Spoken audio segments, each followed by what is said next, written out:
Hello everyone and welcome back. In today's video, I'm going to show you how to enable pop-ups on Google Chrome step by step. Some websites require pop-ups for sign-ins, downloads, forms, or other important features. So let's get started. First, open Google Chrome on your computer. Next, click the three-dot menu in the top right corner of the browser window. From the drop-down menu, select Settings. In the left sidebar, click Privacy and Security. Then select Site Settings.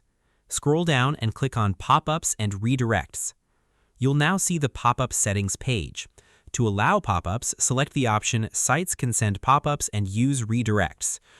Chrome will now allow pop-ups from websites. If you only want to allow pop-ups for specific websites, leave the general blocking setting enabled. Then scroll down to the Allowed to send pop-ups and use redirect section. Click Add.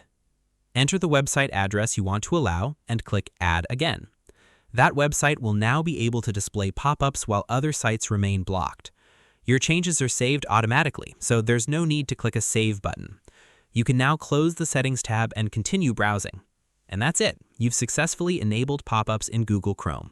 Thanks for watching this video. If you found this tutorial helpful, don't forget to like, subscribe, and turn on notifications for more Google Chrome tutorials and productivity tips. See you in the next video.